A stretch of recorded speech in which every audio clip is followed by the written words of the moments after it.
Buenas noches.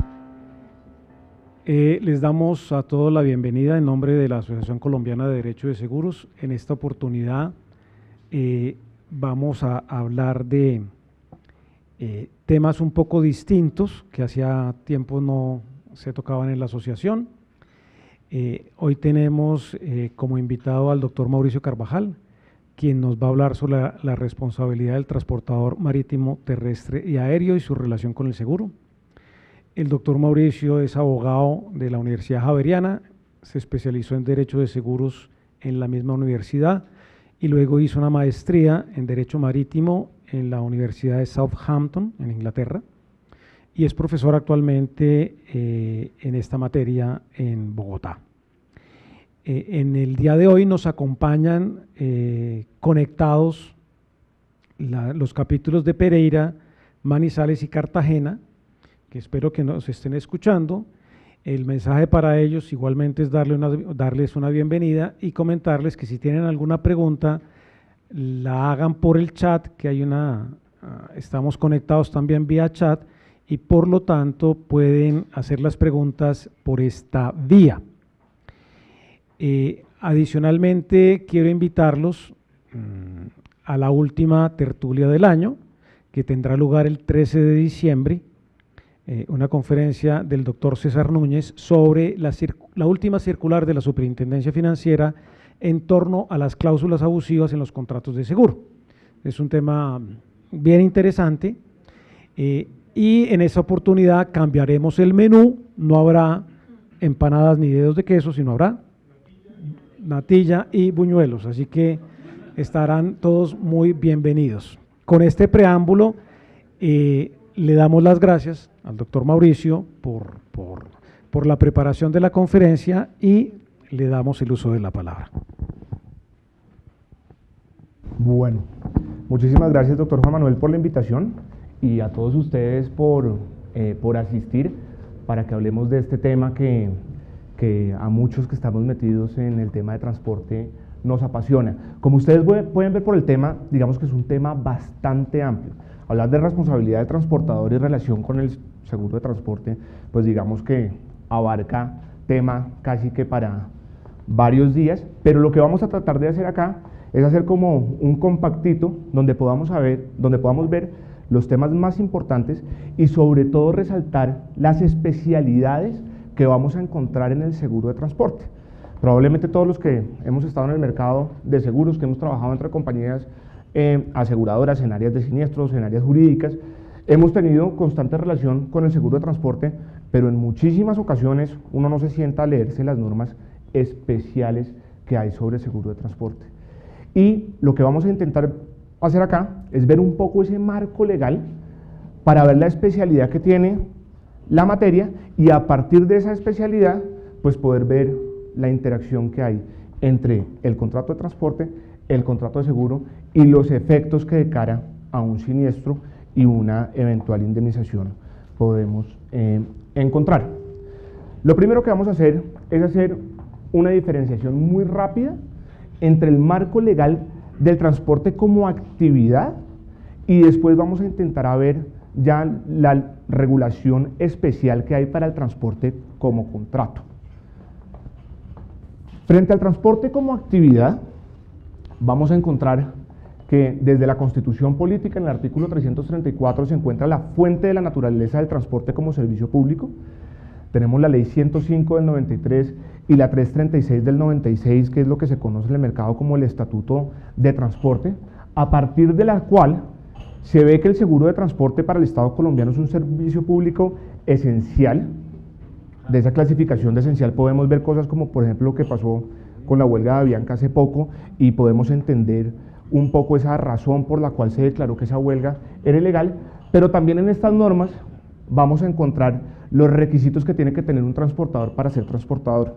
Si ustedes ven el artículo 5 de la ley 336 se van a dar cuenta que uno para poder ser transportador en Colombia, uno tiene que estar habilitado, uno tiene que cumplir unos requisitos, se tiene que prestar el servicio con unos vehículos que cumplen unas características, que tienen que ser propios o tienen que ser afiliados o tienen que ser vinculados a las empresas dependiendo del caso. También encontramos que corresponde al Estado la planeación, control regulación y vigilancia del transporte. Y aquí hay otra cosa que es bien importante, porque también nos abre el espectro que tiene que ver con el seguro y de las actividades a él vinculadas.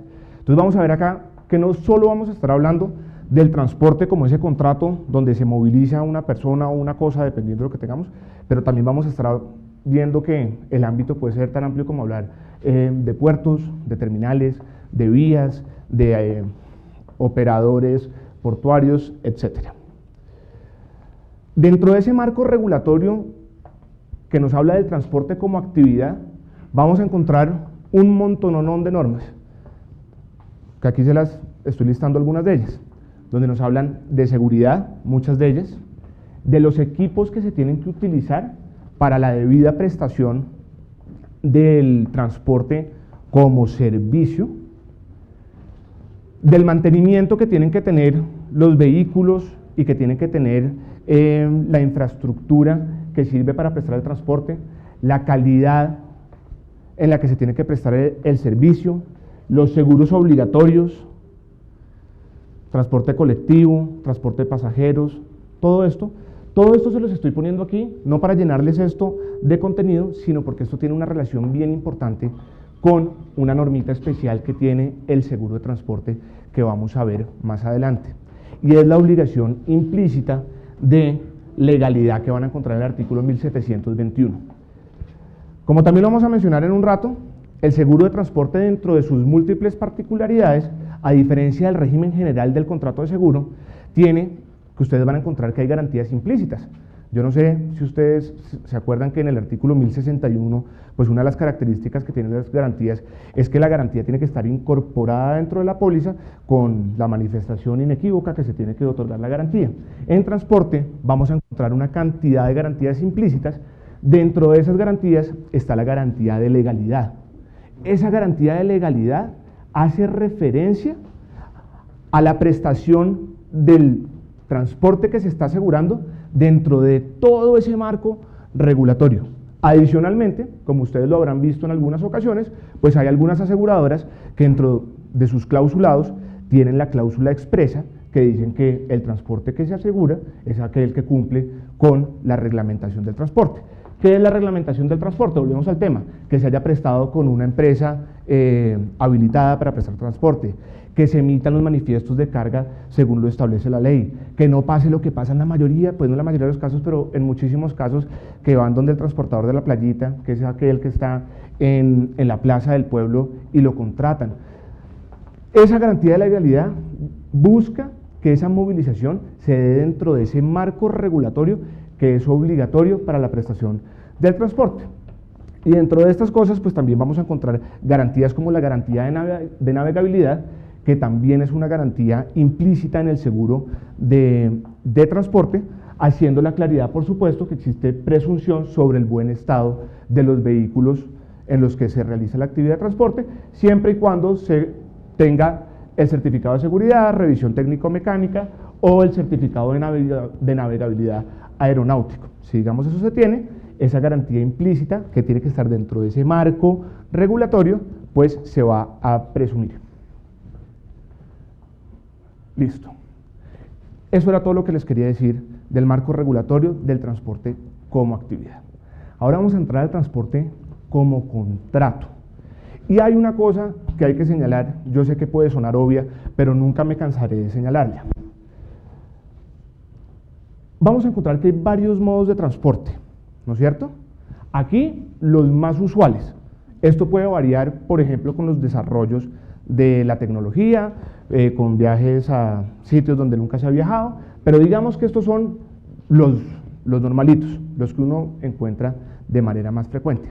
Pero la importancia de esto que estoy señalando acá, y es el punto que quiero resaltar, es que para cada uno de estos tipos de transporte vamos a encontrar en la ley colombiana norma expresa que regula cada uno de estos modos de transporte. Y la importancia de esto, al igual que lo que pasa con el seguro de transporte, es que como ustedes bien lo saben, porque es bastante obvio, al existir norma expresa, pues esa norma expresa, esa norma especial, va a prevalecer frente a la norma general. Y la importancia de poder distinguir estos tipos de transporte y la normatividad que los regula y de saber dónde se encuentran las normas que los regula es pues en el momento que uno tenga un caso de marítimo, saber que la norma que aplica es la de marítimo y no la de aéreo y así sucesivamente. Para todos estos tipos de transporte, terrestre, aéreo, marítimo, fluvial, ferroviario, multimodal, vamos a encontrar que también hay una subdivisión entre transporte nacional, que se conoce muchísimas veces como cabotaje, transporte internacional, transporte de personas, transporte de cosas y transporte mixto. Y vuelvo y lo digo, esa subclasificación pues no es arbitraria en la medida que también encuentra norma especial para cada uno de los modos de transporte a cada una de esas especialidades. En el transporte terrestre, la norma que regula el contrato de transporte terrestre la encuentran ustedes a partir del artículo 1081 hasta el 1035, señalando aquí una cosa que es bien importante. Dentro de esas normas, no solo encuentran ustedes la norma que regula el contrato de transporte terrestre, que pues es el que se ejecuta por vías carreteables, en vehículos automotores, etcétera, sino que esta norma también va a ser la norma general para los otros modos de transporte cuando no haya una norma expresa que regule alguno de los temas. Entonces, estas normas que están a partir del 1081 son bien importantes. Para transporte internacional, vamos a encontrar que está la decisión 398 y 399, ahí puse mal el número, pero es 398 y 399, donde nos hablan de transporte internacional de pasajeros y transporte internacional de carga, y tiene estipulaciones especiales. Por ejemplo, y este es uno de los puntos por los cuales siempre señalo esto, vamos a encontrar que el término de prescripción en una de esas decisiones es distinto al del régimen general. CMR es la convención internacional más importante que hay para transporte de mercancía internacional.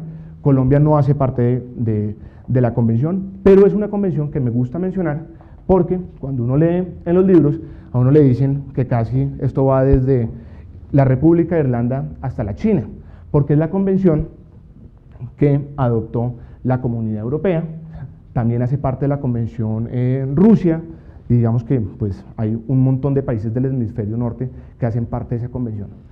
¿Por qué esta convención es importante y por qué van a ver ustedes que durante la presentación voy a presentarles algunas cosas que existen pero que no las hemos adoptado nosotros? Porque dentro del marco del transporte y del seguro de transporte vamos a tener escenarios en los cuales de pronto nuestra mercancía viene desde algún país que haga parte de esta convención y puede que se dañe durante algún periodo del transporte que cubre esa convención. Y esto es lo que hace que en estos temas de transporte, el tema que ustedes han oído hablar del forum shopping, pues a veces empieza a cobrar vida. Porque en los temas de transportes y en los temas de seguro, como lo vamos a ver al final de la presentación, una de las cosas que uno tiene que mirar sí o sí cuando tiene un siniestro es ver qué norma me va a aplicar para mi caso. Y no sería descabellado tener un caso donde hay un transporte que se ejecutó en Colombia, donde hay un seguro en Colombia, pero que de pronto alguna disposición del CMR me pueda llegar a funcionar. Obviamente eso va a depender de los hechos del caso. Nico. En transporte aéreo tenemos norma nacional. Si ustedes cogen nuestro código de comercio, es inclusive la reglamentación del transporte aéreo un poco más desarrollada que la del transporte marítimo. Yo creo que la explicación de eso es que tenemos una flota aérea pues mucho más fuerte que la flota marítima que tenemos. Del artículo 1874 al 1879 encuentran las normas de transporte de carga y de pasajeros nacional. Van a encontrar también el RAC, que es el reglamento de la aeronáutica civil, donde hay una cantidad de obligaciones que tiene que cumplir el transportador que de pronto tienen que ver con lo que estamos mirando. Y adicionalmente está el sistema de Varsovia. A partir de 1929 salió la Convención de Varsovia de transporte aéreo y se le dice el sistema de Varsovia porque a partir de 1929 pues ha habido un montón de instrumentos internacionales, creo que son 50 y pico, que han ido saliendo y dependiendo de lo que van variando, pues hay unos países que los han ratificado y otros que no.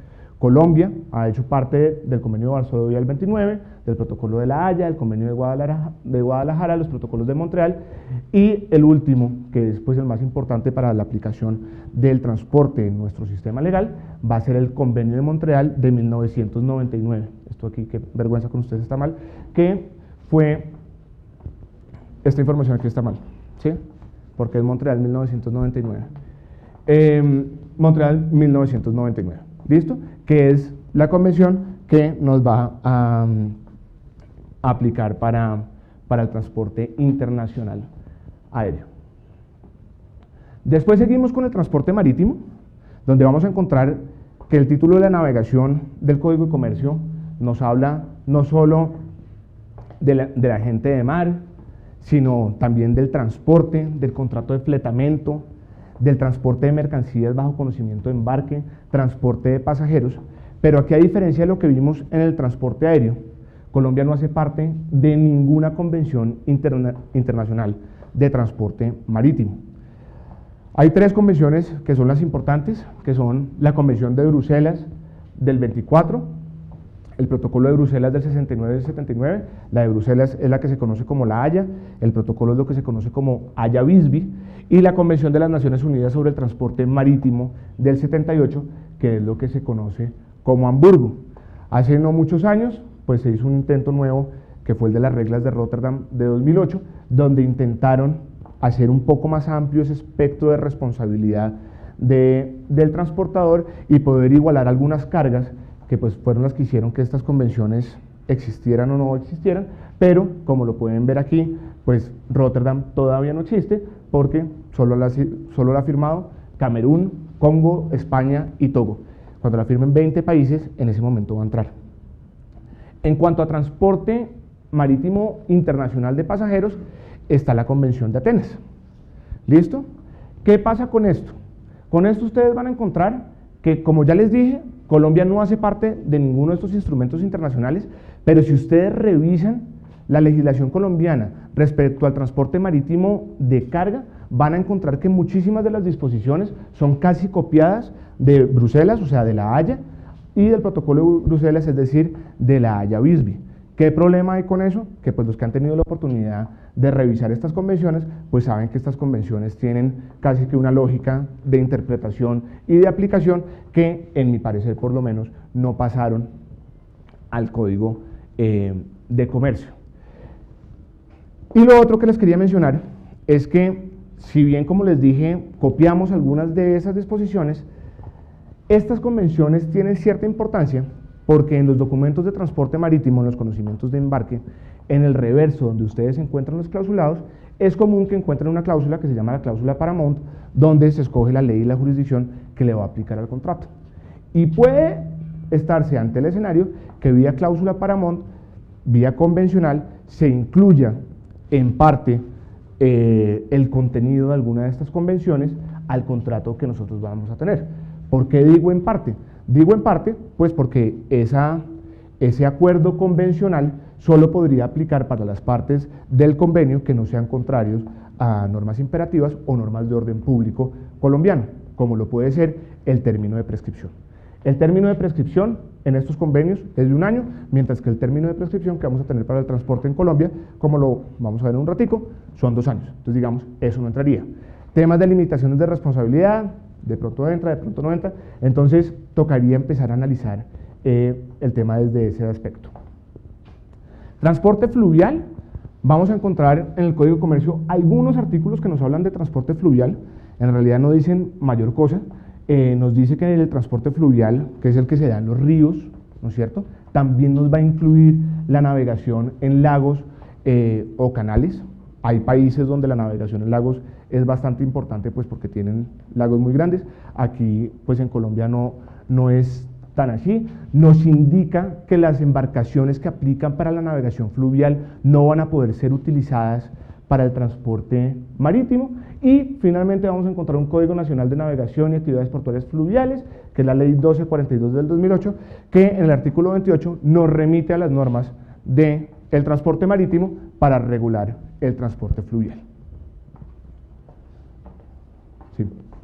En ferroviario no hay norma especial, pero es la oportunidad para volver a lo que les decía al principio. Al no existir norma especial, como tenemos el artículo 999 del Código de Comercio, que dice que esa sección de normas generales que aplican para el transporte terrestre aplicarán en los casos donde no haya norma especial, pues los artículos que van a partir del 981 en adelante me van a aplicar para el transporte ferroviario. Vuelvo y les traigo una convención de la cual Colombia no hace parte, pero es una convención internacional de importancia para el transporte ferroviario, y pues aquí también les dejo la pregunta que uno siempre se hace cuando revisa estos temas.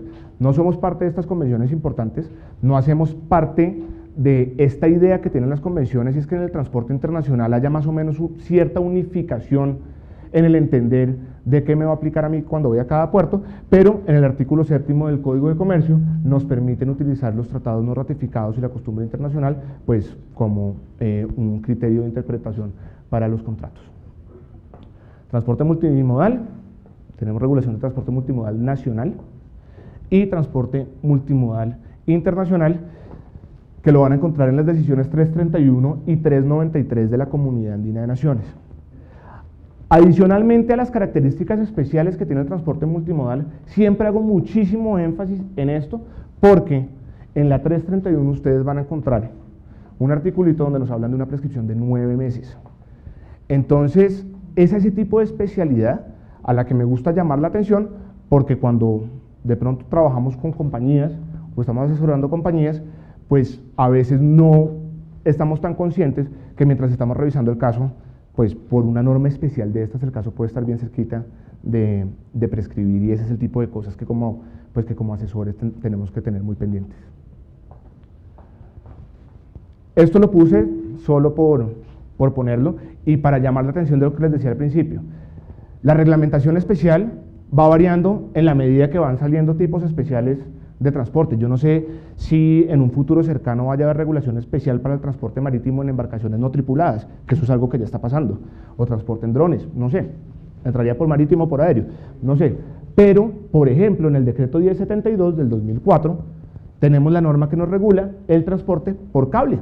Ahí nos hablan de transporte de pasajeros, de carga, por cable aéreo, por funicular, digamos que el espectro es bien amplio. Entonces, quería mostrárselos. A partir de esto, aparece también, después del artículo 994, una cantidad de leyes que nos hablan, una cantidad de normas, perdón, que nos hablan de los seguros obligatorios que se tienen que prestar para este tipo de contratos. Entonces, la norma nos dice que cuando la ley lo exija, tendrá que expedirse seguros obligatorios para la ejecución de ciertos contratos de transporte. Van a encontrar ustedes que en su mayoría estos seguros obligatorios hacen referencia a transportes de pasajeros, en la gran mayoría. Tan es así que hay un proyecto, que en realidad no sé en qué vaya eso, porque la última vez que tuve acceso a esa información fue hace un año, hay un proyecto del Ministerio de Transporte para sacar el decreto del seguro obligatorio de transporte de carga.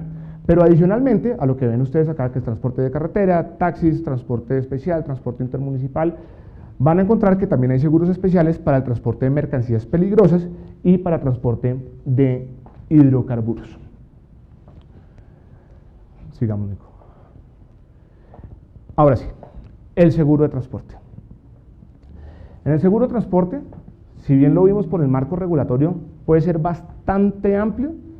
Los capítulos en los cuales pues me gusta dividir a mí este tema es en seguros de carga, seguros de casco y maquinaria, seguros de flete y seguros de responsabilidad civil extracontractual, o en marítimo, seguros de P&I. ¿Listo?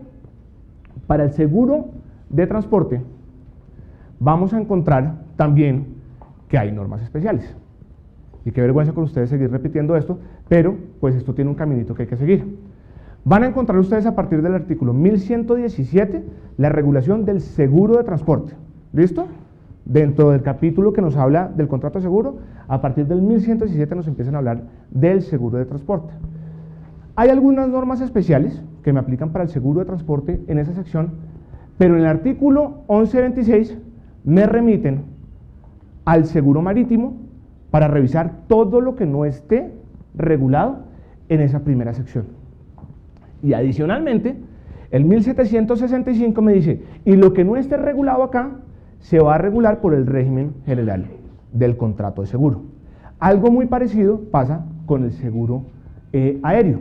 Vamos a encontrar algunas normas a partir del artículo 1900, donde nos hablan de los seguros, sobre todo que se tienen que tener para realizar actividades aeronáuticas en el país, pero en el artículo 1903 nos remiten al seguro marítimo para cubrir todas estas secciones que estamos diciendo que no están cubiertas, y esa misma norma en el seguro marítimo del 1765 nos remite al régimen general.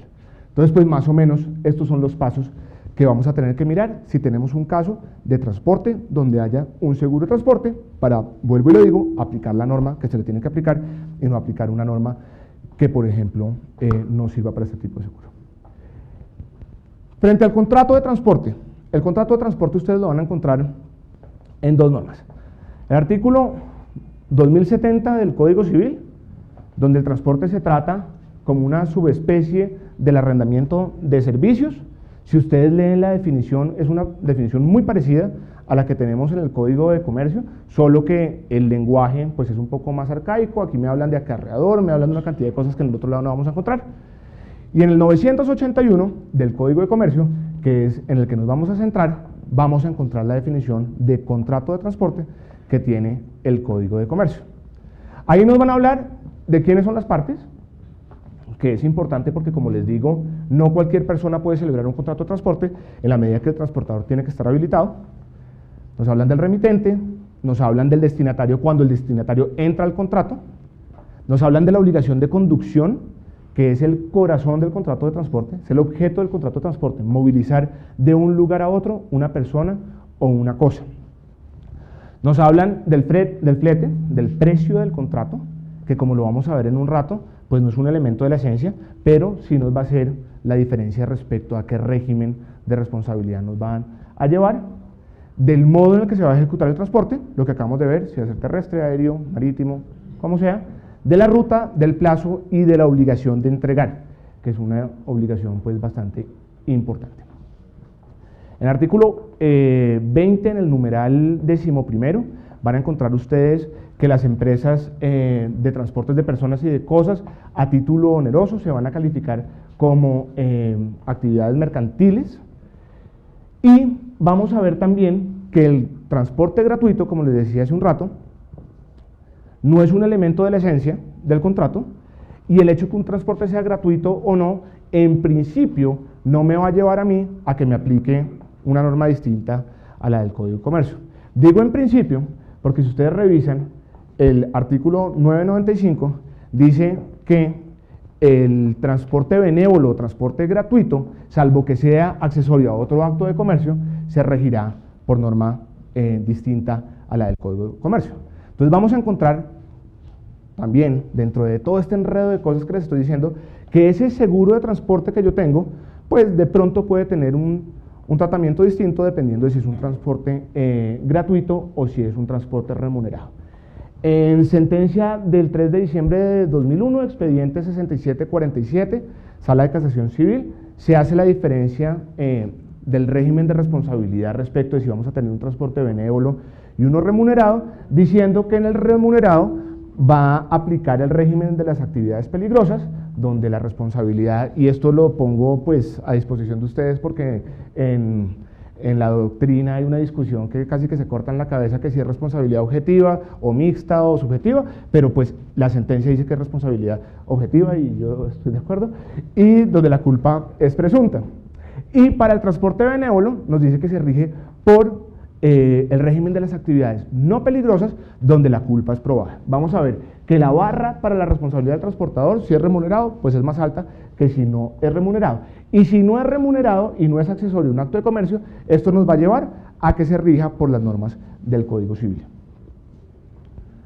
Hablemos de las obligaciones del transportador, que son las que me van a llevar a las eventuales responsabilidades. La primera obligación que tiene el transportador es la de recibir. El transportador, cuando es un transportador público, cuando está habilitado como empresa de transporte, es lo que en el derecho anglosajón se conoce como los common carriers. Son personas que le hacen ofertas abiertas al público para decir, oiga, yo transporto, tráigame pasajeros, tráigame carga. A partir de esa obligación que se tiene como transportadores públicos, es que el transportador está obligado a recibir. Si ustedes revisan inclusive en el Código de Comercio, ahí se establece de manera específica esa obligación. Es por eso que yo siempre he creído que en el inconsciente colectivo, por eso es que uno le da tanta piedra que un taxi no lo suba a uno, porque dentro de su obligación legal está la de recibirlo a uno como pasajero. Claro que esto se va sofisticando más y empezamos a hablar de aviones, de barcos, de todo, pero es esa misma obligación. Si usted es transportador, usted me tiene que recibir. ¿Dónde me tiene que recibir? Donde me dijo que me recibía, en la fecha que me dijo que me recibía. Cuando uno mira las obligaciones de los remitentes y de los pasajeros, pues van a encontrar que la obligación del remitente es hacer presencia en el sitio para que lo reciban y todo ese tipo de cosas, pero hoy estamos hablando de la responsabilidad del transportador. Si el transportador no me recibe y me genera unos perjuicios, pues tendrá la obligación de indemnizarme los perjuicios que se causen. La obligación del transportador adicionalmente es la de conservar y custodiar la cosa que le entregaron para el transporte, para entregarla en destino en las mismas condiciones en las que la recibió para el transporte, ni en peores condiciones ni en mejores condiciones. No les he hecho el cuento de las mejores condiciones porque creo que este no es el escenario, pero hay casos en los que se ha visto que de pronto una mercancía la entregan en mejores condiciones. No sé si han oído la historia, la del perro, ¿sí? Entonces la historia del perro, que es famosa, que en una aerolínea, no me consta, es un cuento, le entregaron el perro a la señora en destino y cuando la señora recibe el perro dice: mi señor, ese perro no es mío. Y le dicen: pero mi señora, ¿cómo me va a decir usted que ese perro no es suyo? Véalo, está bonito el perro. Y dice: no es mío. ¿Por qué dice que no es suyo? Porque es que mi perro venía muerto. Entonces, cuenta la leyenda que a la aerolínea le entregaron un perro muerto, los señores de la carga, no sé cómo, lo reemplazaron por un perro vivo, en un claro ejemplo de buen servicio al cliente, y cuando se lo entregaron en mejores condiciones. Entonces, la obligación es custodiar y conservar para entregar en las mismas condiciones, salvo, por supuesto, el desgaste natural que pueda tener una mercancía durante el transporte, que como ustedes lo saben, los perecederos, pues su proceso de maduración, pues desde el mismo momento en el que arrancan ya se está dando. Tiene que embalar y acuñar la mercancía dentro del vehículo de transporte. Esa es la obligación inicial. Adicionalmente, vía contrato, pues se puede ampliar ese margen de responsabilidad, pues para que sea el transportador también el que hace ese embalaje o ese acuñamiento. Esa obligación es bien importante. Yo no sé si ustedes tuvieron la posibilidad de ver un caso que pasó hace como 4 años, que fue el del Mol Comfort, que fue un buque de última generación construido por la Hyundai, que se partió por la mitad pasando enfrente de la India. Una de las primeras hipótesis del daño fue una mala estiba de la mercancía dentro del buque. Al parecer le habían puesto mucha carga en la proa y en la popa, y eso había ocasionado que el buque se partiera. Después supieron que eso no era así, pero si eso hubiera sido así, pues ¿quién era el encargado de hacer ese embalaje? El transportador. El transporte de carros en barcos que son los que se conocen como los rorros. Si los anclajes no los hacen bien y los carros se sueltan, el buque puede tener daños, puede inclusive voltearse, puede dañar la mercancía. Entonces es una obligación bien importante. Pero adicionalmente hay que tener en cuenta que esta obligación se puede hacer extensiva a realizar el empaque de la mercancía previo al transporte, lo cual se puede pactar vía contractual. El transportador tiene que suministrar el vehículo adecuado para la realización del transporte. ¿Qué es un vehículo adecuado? Es un vehículo que tenga la capacidad de soportar las inclemencias normales del trayecto al que se va a someter y que pueda cumplir el contrato dentro de los parámetros que se acordaron. Entonces, el ejemplo más tonto, pero más diciente de esto: si yo voy a transportar carne desde Bogotá hasta Buenaventura, pues a mí me tienen que entregar un vehículo refrigerado. Si no me entregan un vehículo refrigerado, por supuesto cualquier perjuicio que se genere por el incumplimiento de esta obligación pues va a recaer en cabeza del transportador.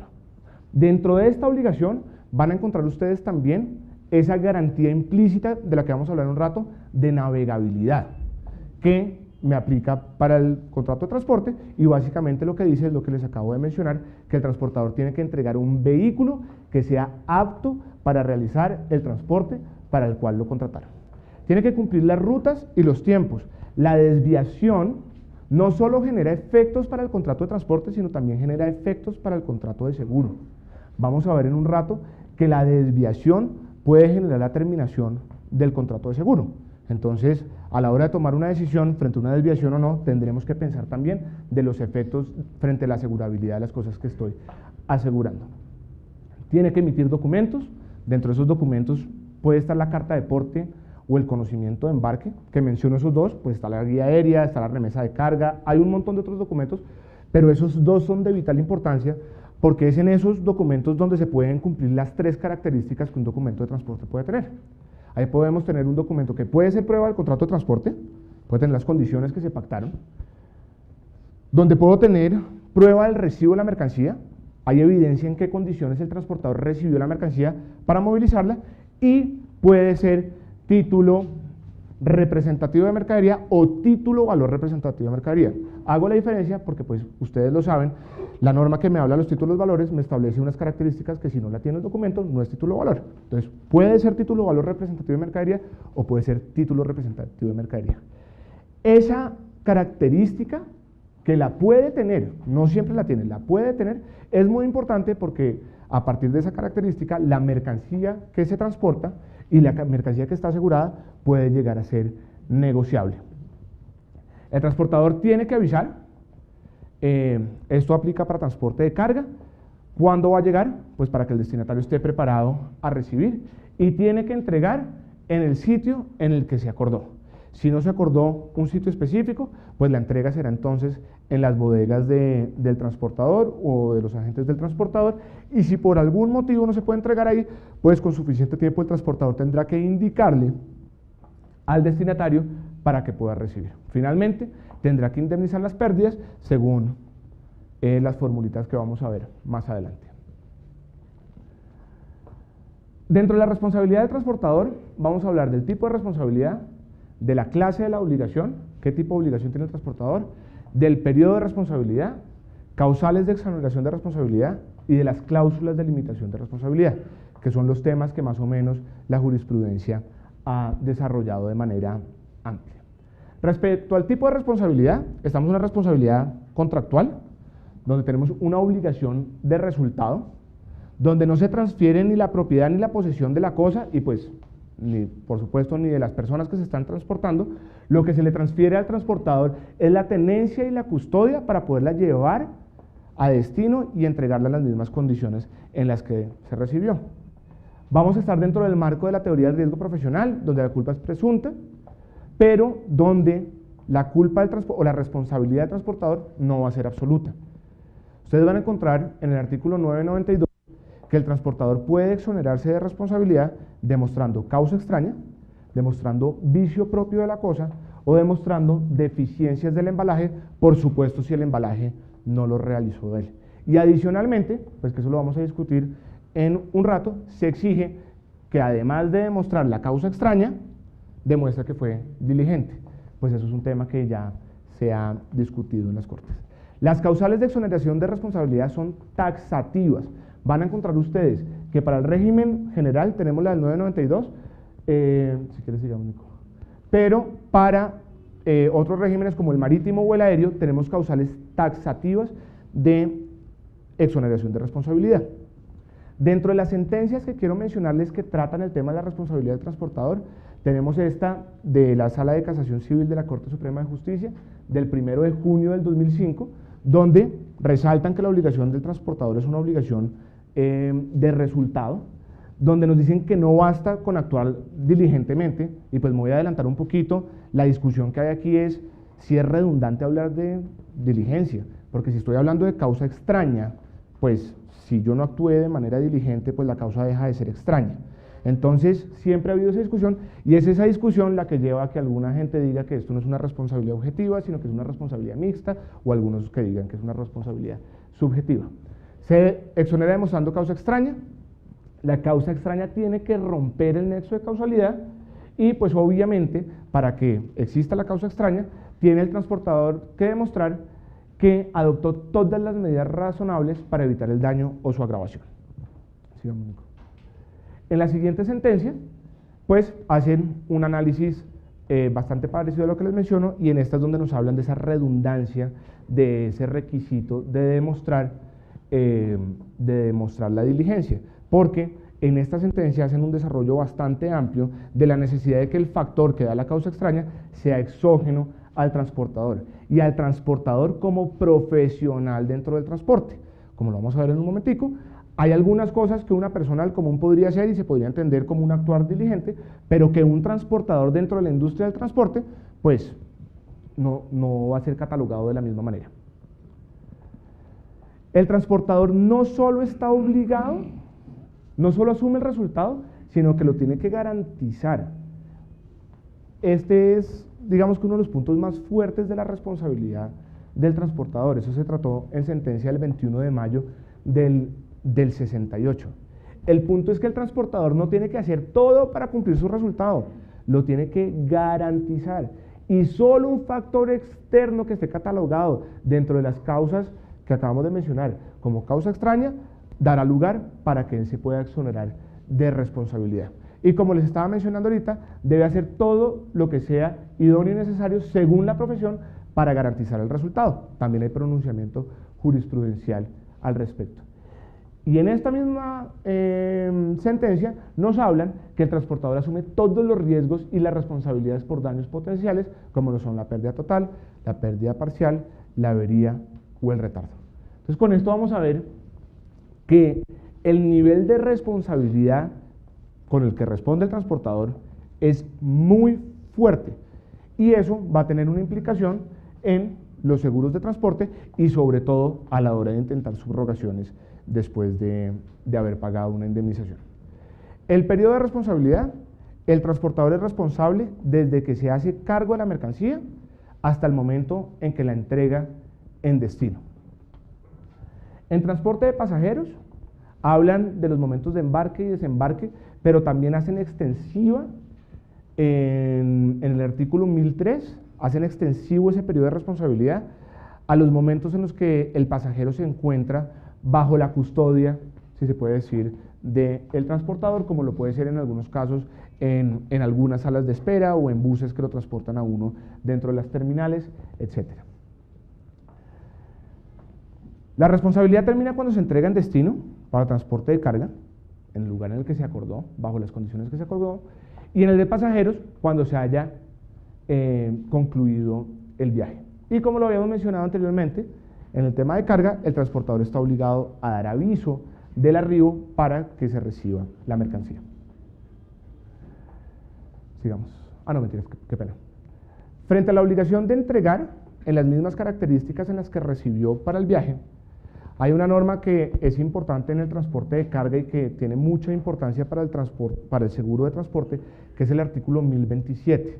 En el artículo 1027 nos dicen que el transportador está obligado a entregar la mercancía en el peso, cuenta y medida en el que lo recibió para el transporte y según consta en el documento de transporte. Ahí es donde cobra muchísima relevancia esa función de recibo que tiene el documento de transporte. Si ustedes alguna vez han tenido la posibilidad de ver un documento de transporte, en la parte frontal, que aquí hago una apreciación, en el sector asegurador casi siempre solo está la parte frontal. Esos documentos tienen parte frontal y tienen reverso, y el reverso es importantísimo, porque en el reverso están las condiciones del contrato, pero en la parte frontal casi siempre está la descripción de la mercancía. Lo que nos está diciendo esta norma es que en principio se tiene que entregar en destino según la descripción de las mercancías. Esa descripción va a tener mayor o menor importancia según las anotaciones que haga el transportador, porque también si ustedes han tenido la posibilidad de verlo, casi siempre esas descripciones tienen una frasecita sacramental que en inglés dice set to contain, dice contener. Cuando le ponen dice contener, pues esa capacidad probatoria que tiene esa función de recibo se pierde un poco.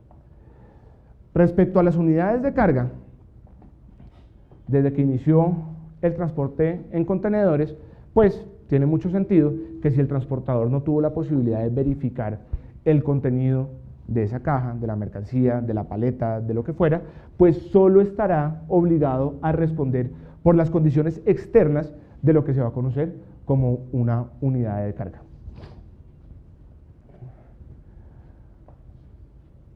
Aquí es donde la cosa se le empieza a poner a uno complicada frente al manejo de los seguros y de los siniestros.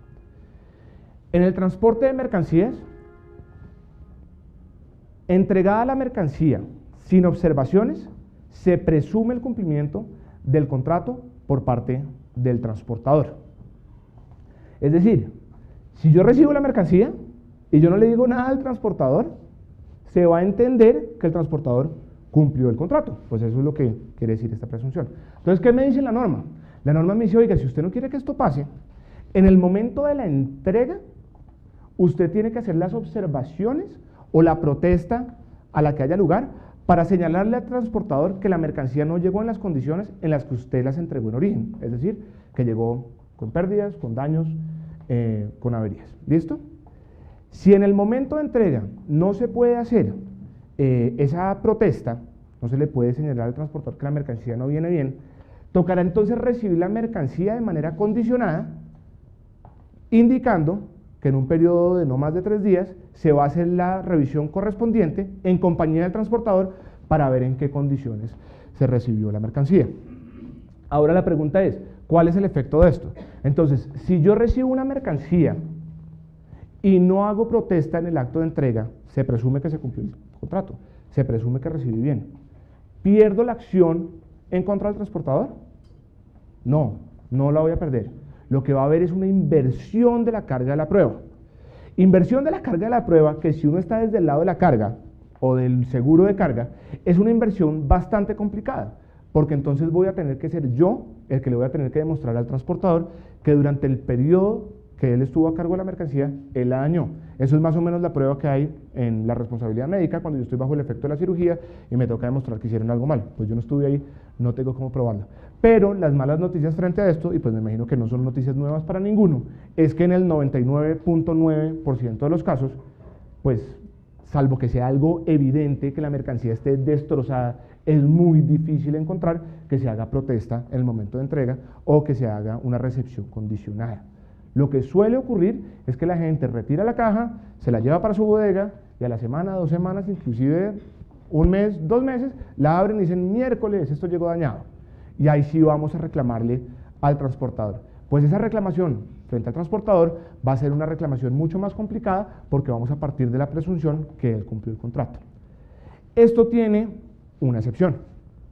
En el transporte aéreo de mercancías, que se rige por la Convención de Montreal del 99, como lo vimos hace un rato, ustedes van a encontrar que en el artículo 31 hay unos plazos en los cuales el interés de carga tiene que reclamarle por escrito al transportador si la mercancía se dañó.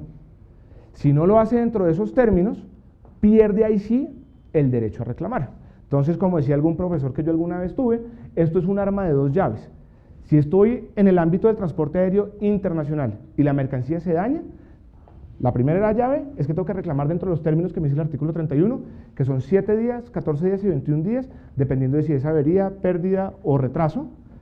Y una vez habiendo hecho eso, pues tendré el término de prescripción de los 2 años que me da la norma para hacer la reclamación. Pero en ese caso, si no reclamo dentro de esos 7, 14 o 21 días, ahí sí perderé el derecho a reclamar. El transportador es responsable y asimismo el seguro por la pérdida total, por la pérdida parcial, por la avería y por el retraso. Frente al retraso hay que hacer una claridad, es que en el seguro de transporte las pérdidas que sean consecuencia de un retraso no se van a cubrir por el seguro. Las pérdidas que se generen, no sé cómo decirlo para no enredarlo. Si el viaje tiene un retardo y se genera una pérdida, por consecuencia de ese retardo, que puede ser de un riesgo asegurado o no, no voy a tener la posibilidad de asegurar el riesgo. No sé si de pronto los enredé más con ese punto, pero sigamos con el siguiente. Causales de exoneración. Régimen general, artículo 992, causa extraña y diligencia. Vamos a hablar de caso fortuito, fuerza mayor, hecho de un tercero, culpa exclusiva de la víctima y, como lo dijimos también, de deficiencias de embalaje y de vicio propio. En transporte de pasajeros nos van a hablar de factores que afectan al pasajero, pero que en realidad se podría encauzar dentro de la causa extraña porque hablan de condiciones de salud del pasajero que son las que causan el perjuicio o del hecho de un tercero. En marítimo vamos a tener norma especial que nos habla de daños causados por incendio, por peligros del mar, por fuerza mayor, por guerra, por hechos de enemigos públicos, por detenciones o embargos, salvamentos, huelgas, mermas naturales, vicio propio o deficiencia del embalaje. Pues cada uno de estos tiene un nombre específico, perdón, pero si ustedes se sientan a mirar qué quiere decir cada uno, pues esto también va a entrar dentro de la categoría de la causa extraña, porque ninguna de esas causas puede haber ocurrido como consecuencia de la culpa del transportador. Si el incendio se dio por culpa del transportador, pues esta causal de exoneración de responsabilidad va a dejar de serlo. ¿En qué caso se presenta por culpas que no son del transportador? No sé si ustedes han oído hablar de un caso que hubo hace 2 años, creo que fue, el del MSC Flaminia, que iba pasando por el Canal de la Mancha y se empezó a quemar. Cuando se fueron a mirar a ver qué había pasado, se dieron cuenta que uno de los contenedores, que estaba en la parte baja del cúmulo de contenedores, se incendió porque el remitente no le avisó al transportador, incumpliendo una de sus obligaciones, que ese contenedor tenía carga peligrosa, tenía unos químicos. Como no le avisaron, él no tomó ninguna previsión para estivar de manera adecuada el contenedor, no tenía los flujos de aire que tenía que tener y se prendió. Mientras echaron todos los contenedores al mar para poder sacar el de abajo, hubo unos daños de carga grandísimos adicionales a los daños que tuvo la embarcación. En transporte aéreo, tenemos también norma especial en el 1880 y en el 1888, pero lo que quiero decirles aquí es que por más que se le ponga un nombre específico, esto hace referencia a causa extraña. Causales convencionales. La ley es clara en decir que las partes no pueden acordar causales de exoneración de responsabilidad distintas a las que la ley nos trae de manera taxativa. En estas 2 sentencias que les pongo ahí, digamos que se desarrolló el tema, dice que si eso se aceptara, sería como reconocer una condonación del dolo futuro, por lo cual esto no se puede. Pero en el escenario internacional, ustedes van a encontrar, y esto tiene relevancia frente a este tema del forum shopping para saber qué jurisdicción me sirve más, ustedes van a encontrar que hay jurisdicciones donde las causales de exoneración de responsabilidad sí se pueden pactar. Por ejemplo, en la jurisdicción inglesa. Si ustedes ven un conocimiento de embarque que esté bajo ley inglesa, va a hacer referencia al COXA 78, pero si no aplica el COXA 78 porque el caso se sale del ámbito de aplicación, pues me van a aplicar los acuerdos que se hayan hecho frente al contrato, y dentro de esos acuerdos de pronto van a encontrar ustedes unas cláusulas de exoneración de responsabilidad del transportador bastante amplias, o sea que le permitirían al transportador no responder por muchísimas cosas. Este tema, que yo creo que todos lo han visto, que es bien bonito, el hurto como causal de exoneración en el ámbito colombiano. En 1982 salió una sentencia que a mí toda la vida me ha fascinado, que es de la doctora Elena Gutiérrez, donde dice que el hurto por sí solo no constituye fuerza mayor, cuando el acontecimiento es susceptible de ser humanamente previsto, por más súbito y arrollador que parezca, no genera fuerza mayor. A partir de este pronunciamiento, durante muchísimos años, se tuvo la posición en Colombia que el hurto en carretera no servía como causal de exoneración de responsabilidad. En esta sentencia, más o menos el análisis que hacen es que en Colombia es previsible que a uno lo roben en la carretera, entonces que no se cumplen los requisitos de la imprevisibilidad, de la irresistibilidad y todas estas cosas. Con el tiempo, este punto que es bastante extremo, pues se fue desarrollando en las Cortes hasta llegar a la sentencia de William Namen de 2009, donde dijo algo pues que tiene un poco de razón, y dice, esto va a depender de los hechos del caso. Entonces, dependiendo de los hechos del caso, yo voy a ver si esto sí era imprevisible e irresistible o si no lo era. Entonces, primero, pues hace un análisis de la imprevisibilidad y la irresistibilidad, diciéndonos que irresistible es todo aquel que sea imposible, objetiva, absoluta, bueno, la imposibilidad objetiva, absoluta de evitar el suceso. Hace mención a que para que sea causal de exoneración el hecho tiene que ser exógeno, tiene que provenir de un factor externo donde no puede mediar la responsabilidad del transportador. Y yo aquí quisiera hacer referencia a una cosa. Yo no sé si ustedes han visto en las pólizas de transporte, hay algunas que tienen garantías de elección de conductor, de elección de vehículos, que tienen listados de cargas que tienen que ir escoltadas, que tienen garantías de horas de viaje. Pues todo ese tipo de cosas van a tener muchísima relación con esa obligación que tiene el transportador como profesional de evitar que esto suceda. Cuando hablamos de que depende de los hechos del caso, ustedes van a ver que este es un caso en el que salieron tres camiones en convoy, en caravana, salieron escoltados, tenían 2 escoltas y aún así los robaron. Entonces uno dice, pues sí, entonces fue imprevisible y fue irresistible. Lo que no queda tan claro en la sentencia es que 2 camiones iban más despacio que los otros, los escoltas había momentos en que iban 10 kilómetros más adelante que los camiones, entonces pues un montón de cosas que uno no sabe, pero la importancia de este pronunciamiento es que va a depender de los hechos del caso para saber si el hurto en carretera es una causal de exoneración de responsabilidad o no. Ya habiendo agotado el tema de las causales de exoneración de responsabilidad, es decir, el transportador es responsable, ahora la pregunta del millón es, ¿cuánto me va a pagar? ¿Sí? ¿Cuál es el cuánto? Entonces, aquí pasa otra cosa que a mí también siempre me ha llamado mucho la atención en el sistema colombiano. En el mundo, frente al contrato de transporte, y pues dentro de esa intención de más o menos unificar las normas que rigen el transporte, hay un principio que es más o menos básico, y es que si se le declara el valor de la mercancía que se va a transportar al transportador, el transportador responde por el valor declarado. Si no se le declara, pues va a tener la posibilidad de limitar su responsabilidad según unas cláusulas de limitación de responsabilidad que vamos a ver ahora. ¿Listo? ¿Qué es lo que busca esto? Que si yo le digo al transportador que va a transportar una cajita así de grande, pero que esa cajita va llena de diamantes y que vale 10 millones de dólares, pues el transportador primero va a tomar un seguro para responder por esos 10 millones de dólares y segundo me va a cobrar un flete por 10 millones de dólares. ¿Qué es lo que pasa en la práctica? Que yo voy donde el transportador y le entrego la cajita y no le digo nada.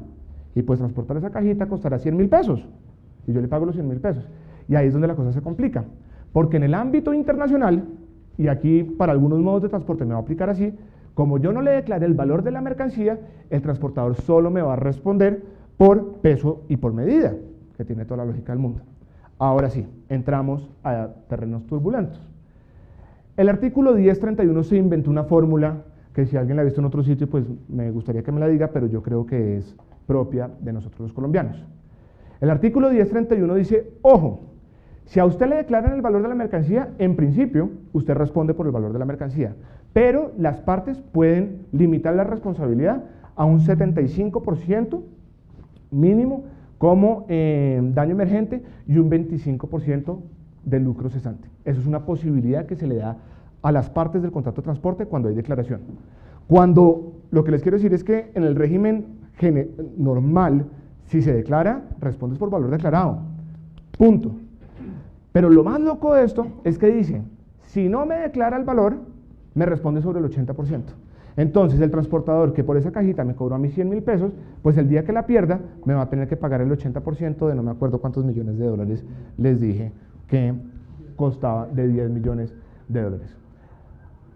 El artículo 1031 adicionalmente nos dice que cualquier pacto en contrario a esa fórmula que les acabo de decir se entenderá por no escrito. Y ahí nos aparecen las normas especiales de marítimo y aéreo. En marítimo, en el 1643 nos hablan del valor declarado, que funciona como en cualquier parte, y nos hablan del valor no declarado, que funciona como en cualquier parte, y lo mismo sucede en aéreo para la norma nacional y para el transporte internacional. Esto lo metí para que lo tengan presente, porque no habla tanto de lo que estoy hablando acá, que es de carga, o podría llegar a ser, pero adicionalmente a estas limitaciones de responsabilidad del transportador que se pueden pactar según valor declarado o no, hay un límite hasta el valor de la nave.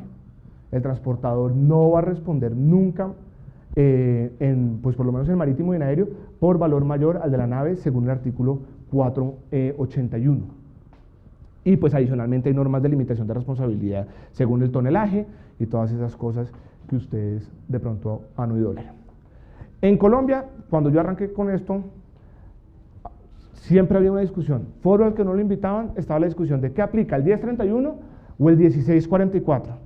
Entonces, pues mucha gente con mucha lógica, a mi parecer, decía, pues depende, porque si tengo transporte marítimo, me aplica el 1644, que es norma especial, pero si no es marítimo y no hay norma especial, me va a aplicar el 1031. Por ahí hay algunos que decían, no, pero es que el 1031 es norma posterior. Entonces, como es norma posterior, tiene que aplicar el 1031 y además el 1031 dice que no se admite pacto en contrario.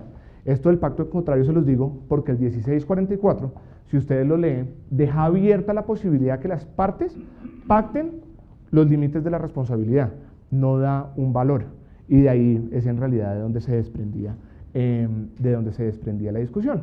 Salió esta sentencia del 2011, donde el magistrado ponente era William Namen, y pues llegó a la conclusión que por lo menos a mí siempre me ha parecido lógica, y es el 1644 es norma especial. Si estamos en un caso de transporte marítimo y las partes acordaron que iban a limitar la responsabilidad, pues vamos a estar dentro de un escenario de una norma especial. Si estamos dentro del régimen de transporte terrestre o dentro del régimen general donde no hay una norma especial que aplique, pues tendría que aplicar el 1031, que no es el caso que revisa esta norma.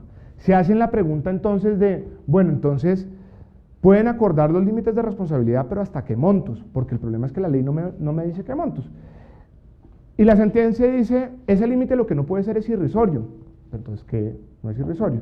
Y pues a la conclusión que llegan ahí más o menos por los lados, o por lo menos lo que uno por los lados puede entender de la conclusión, es que un límite de responsabilidad bajo las condiciones del 1644 que pacten las partes y que esté dentro de los rangos que tienen las convenciones internacionales, va a ser un límite de responsabilidad que se va a aceptar. Si está por debajo, va a ser un límite irrisorio, que lo que va a buscar es que el transportador se exonere de responsabilidad, lo que dijimos que no puede suceder, porque sería casi que patrocinar ese dolo futuro. Adicionalmente, hacen referencia a un punto que pues cada cual tendrá su opinión al respecto, y es frente al valor declarado. En el mercado de seguros, en el seguro de transporte, siempre, o sea, si el valor está declarado o no, va a ser diferencia significativa en el quantum. Entonces, siempre ha existido esa discusión de cuándo se declaró valor y cuándo no, porque en muchísimas jurisdicciones declarar valor es hacer un acto positivo para decirle al transportador, oiga, la mercancía vale 10 pesos. Aquí no se hizo, y la Corte lo que dijo es que, como en esa función de recibo que tiene el documento de transporte, se hizo referencia a una factura, y como esa factura que venía en otro documento estaba el valor de la mercancía, se entiende, se declaró valor. Con eso, pues casi que, pues documento que uno le entrega al transportador, se va a entender que el transportador, ¿no? Pues tiene la información que se le está pidiendo para una declaración de valor, cosa con la que uno puede no estar de acuerdo, pero ese es el pronunciamiento que hay en esa sentencia. Prescripción, régimen general, 993, 2 años, y así me va a aplicar para casi todo el transporte, pero vamos a encontrar algunas excepciones, por ejemplo, en la decisión 331, en el artículo 22, que es de transporte multimodal internacional, que nos habla de 9 meses. Esa es la más peligrosa de todas. Ese es un tema que hay que ponerle mucho cuidado, porque adicionalmente cuando ustedes reciben un caso y ven la configuración de las partes dentro de los documentos de transporte, a veces no es tan claro quién es el transportador. Y de pronto puede que el transportador, como nos pasó en la oficina hace no mucho, el transportador puede que sea un operador de transporte multimodal y me va a aplicar en los 9 meses. En la decisión 399, que me habla de transporte de cosas internacional por carretera, la prescripción es de 1 año, lo mismo que pasa para el contrato de fletamento, que pues puede tener implicaciones frente al seguro de charter parties y todas estas cosas. El seguro y la subrogación. ¿Listo? Entonces ya vimos, pasamos a toda por ese tema tan grande de la responsabilidad, y ahorita veamos cómo nos va a aplicar eso frente al seguro. Vimos que en su mayoría estos temas que estamos hablando son temas de carga, de casco, de flete y de responsabilidad civil. Entonces, dependiendo del tipo de seguro que yo tenga, pues la iniciación de la cobertura del seguro va a variar. ¿Listo?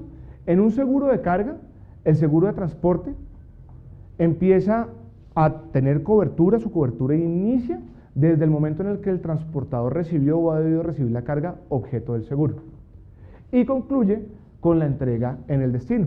Eso es lo que en principio nos dice el artículo 1118.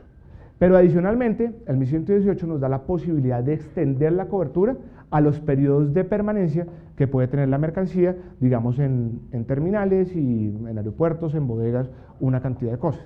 La pregunta es si aplica la libertad contractual. Pues yo creo que la respuesta la sabemos, y es sí, y ejemplos de esto se puede ver. Por ejemplo, cuando se aplican las cláusulas del Instituto de Londres para temas de seguros de carga. En la cláusula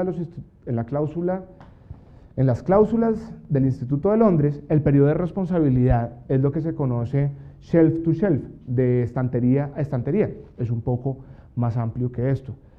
Ustedes habrán oído hablar de las pólizas stock throughput, que es como un mix ahí que se hace entre unas pólizas de daños y unas de transportes, donde el periodo es mucho más amplio, pero todo eso entra dentro de ese marco de libertad contractual que permite que el periodo de responsabilidad de la aseguradora, ahora sí, sea un poco más amplio.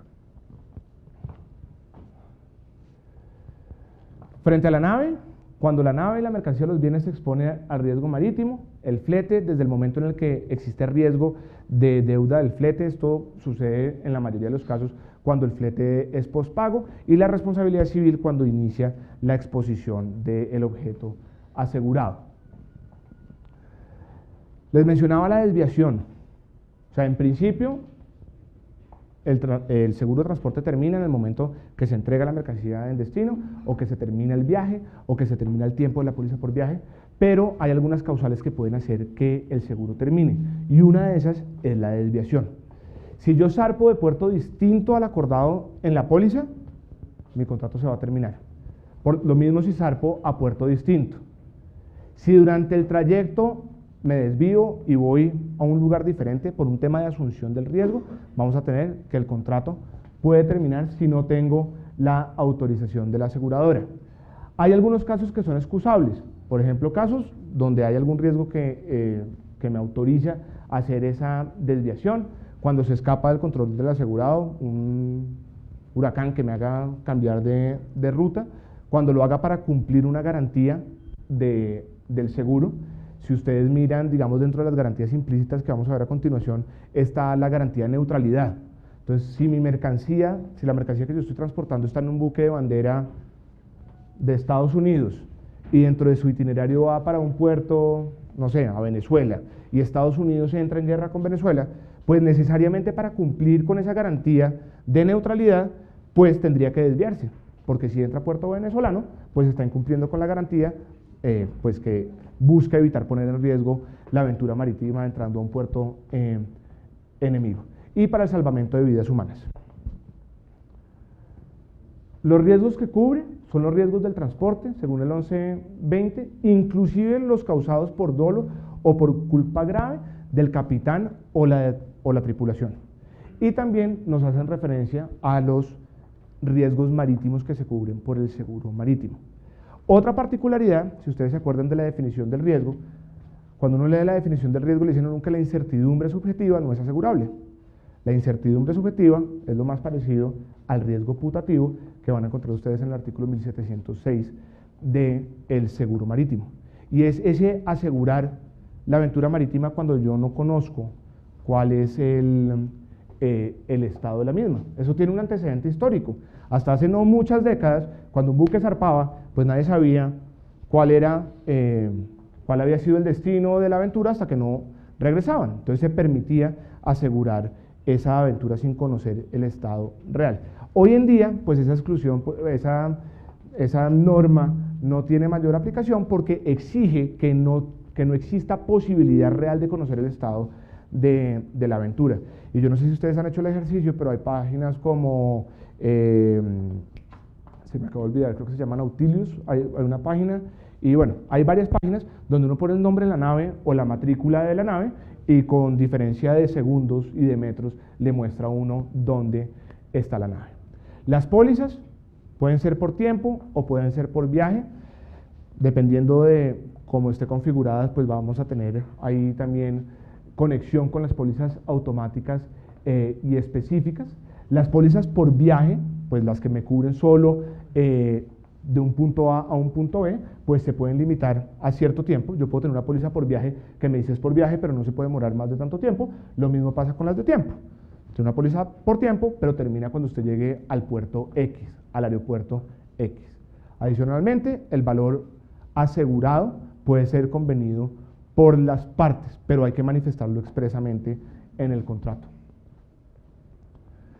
Particularidades, casi todas son frente al interés asegurable. van a encontrar que pues esto también en la sentencia del, no sé si es del 2000 o del 2001 de Carlos Ignacio Jaramillo, que habla del interés asegurable en el transporte, van a ver que no solo el propietario, sino quienes tengan responsabilidad por la conservación de las mercancías o del bien asegurado, pueden tomar un seguro de transporte. El seguro responde incluso por la culpa y el dolo de los intervinientes en la cadena logística, siempre y cuando pues esa culpa o ese dolo no sea de tomador asegurado o beneficiario, y se permite las subrogaciones contra ellos. Y otro puntico, que frente a la negociación que se puede dar de la mercancía durante el transporte, que es importante, la transmisión por acto entre vivos del objeto del seguro de transporte no termina automáticamente el seguro. Existe la posibilidad pues de transmitir también el seguro único. Dentro de las garantías, como lo mencionábamos, en el régimen general el artículo 1061 nos dice que la garantía tiene que incorporarse de manera pues textual dentro de la póliza, pero ustedes van a ver que en el seguro de transporte, porque el seguro marítimo, como vimos, ve todos los otros modos, tiene algunas garantías que pueden ser expresas o tácitas. Entonces tenemos la garantía de neutralidad, que es la que les acabé de mencionar, de nave y de carga. Pues si yo tengo una prohibición de llevar armas nucleares a algún sitio, pues yo no puedo ir con las armas nucleares a ese sitio porque seguramente me van a embargar la mercancía. Garantía implícita para las pólizas de viaje y las de tiempo. Esto habla a la garantía de navegabilidad. En el transporte, el vehículo transportador tiene que encontrarse en estado de navegabilidad para realizar el transporte, como lo dijimos. Esto es estar en estado adecuado para cumplir con las inclemencias del transporte, con la diferencia que en la póliza de viaje tiene que estarlo al momento de iniciar el viaje. En la de tiempo tiene que estarlo, pues en la de tiempo puede ser una póliza de un año, donde yo puedo estar tocando varios puertos. Tiene que estarlo cada vez que inicie un viaje. Esa es una particularidad que vamos a encontrar ahí. Está la presunción de buen estado, que fue la que les mencioné, que si se tienen las patentes de navegabilidad, las revisiones técnico-mecánicas y ese tipo de cosas, hace presumir que se puede cumplir esa garantía de navegabilidad. Y la garantía de legalidad, que es la que hace referencia a eso que veíamos al principio, ese marco regulatorio del transporte. El transporte que yo estoy asegurando tiene que darse dentro de las condiciones de ley para que el transporte sea legal. Sigamos. Suma asegurada. Se puede convenir. Si no se conviene, va a ser el del costo de la mercancía en el lugar de destino. El lucro cesante se puede pactar de manera expresa. Puede pactarse también que se asegure la mercancía según la fórmula que les mencioné del 1031. Cuando estamos hablando de naves, la suma asegurada va a ser el valor de la nave y sus accesorios en el momento de iniciar el seguro. Y en el seguro del flete, pues va a ser el valor del flete más el seguro. ¿Cuánto tiempo tenemos, Nicolás? ¿5 minutos? Listo. Yo no sé si falta un pedazo grandototote de las pérdidas. Me pasó una cosa, yo no sé si a ustedes les ha pasado, y es que tenía miedo de quedarme corto, pero después me quedé muy largo. Entonces, dentro de la pérdida, hay una particularidad que sí me gustaría mencionarla, y es que yo sé que ustedes han oído hablar de la pérdida total constructiva, pero la sensación que yo tengo en el mercado colombiano es que se habla más de pérdida total constructiva en otros seguros distintos al seguro de transporte. Y la pérdida total constructiva es una figura especialísima del seguro de transporte. Entonces, dentro de las pérdidas por las cuales responde el transportador va a responder por la pérdida total, si quieres sigamos que eso va más adelante, acá, por la pérdida total, que puede ser pérdida total real o efectiva, o por la pérdida total constructiva o asimilada. Esta definición tiene una importancia bien relevante, y es que si ustedes ven la definición que da la ley de la pérdida total real, o sea, cuando se entiende que de verdad hay una pérdida total, es cuando la cosa ha perdido la aptitud para el fin que está naturalmente destinada, o cuando el dueño de la cosa sea irreparablemente privado del bien asegurado, cuando el buque deja de ser buque, cuando el buque se incendia y ya no puede ser buque. Un buque hundido no necesariamente me va a entrar a mí dentro de la clasificación de pérdida total real. ¿Listo? O cuando sea irreparablemente privado de él. Un secuestro por piratas somalíes, como está el caso del Bunga Melati Dua. Esta fue la discusión. ¿Es una pérdida total real o es una pérdida total constructiva?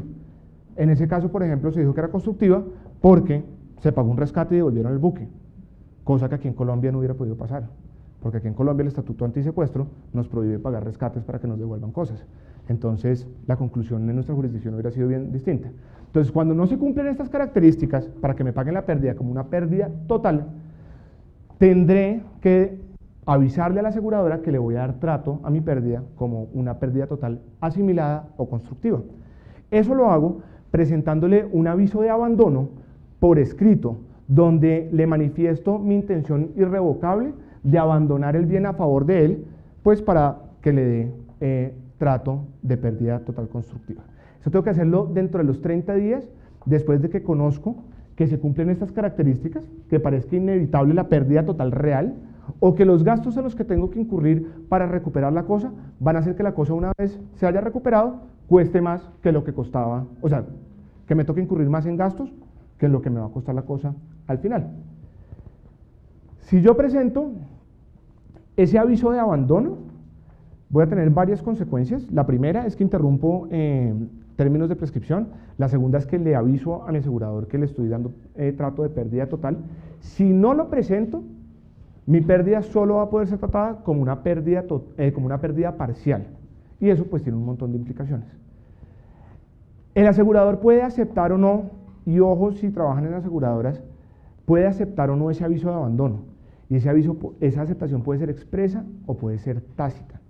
Si guarda silencio por más de 60 días, se entiende que acepta el aviso de abandono. ¿Qué quiere decir que se acepta el aviso de abandono?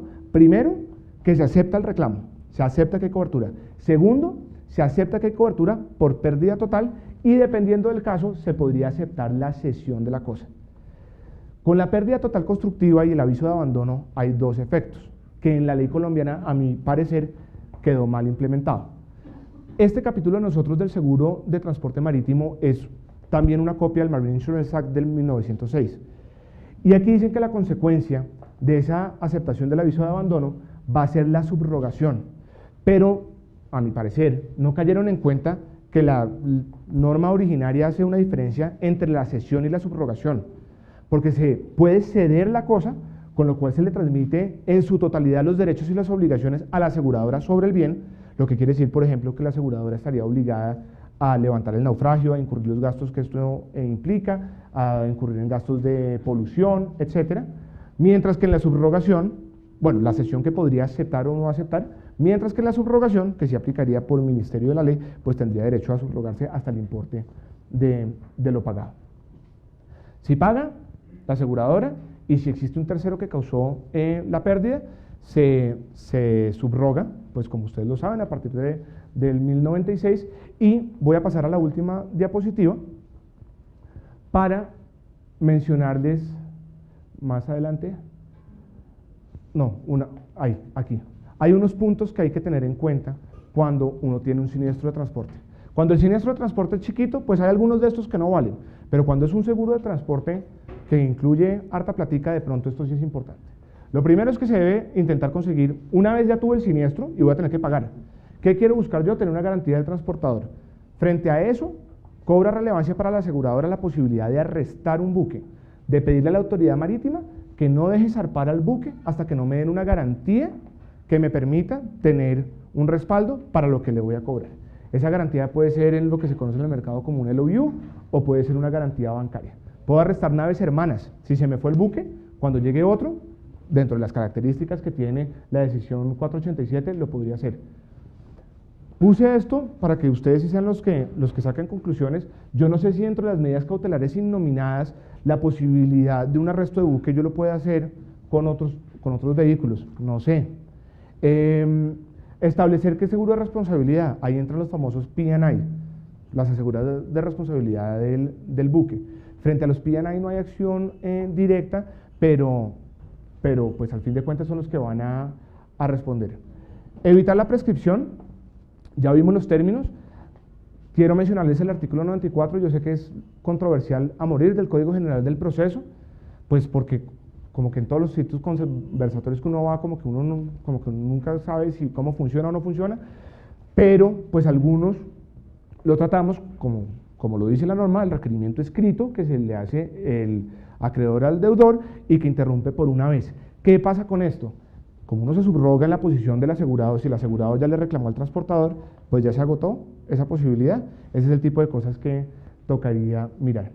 Establecer jurisdicción. Yo nunca he visto un conocimiento de embarque, a mí no me tocó la época de la flota mercante, yo no sé si lo tenía, yo nunca he visto un conocimiento de embarque que tenga ley y jurisdicción Colombia. Todos tienen ley inglesa, jurisdicción Singapur, Hong Kong, etc. Pero por Código General del Proceso, el contrato que se celebre y se ejecuta en nuestro país, pues va a ser de competencia de nuestro juez. Entonces nosotros vamos a tener jurisdicción, pero de pronto va a haber una controversia de jurisdicciones que podría generar pues un anti-suit injunction, que es la orden de un juez extranjero que nos dice que nos llevemos el caso para donde acordamos dentro del marco del contrato llevarlo. Sigamos.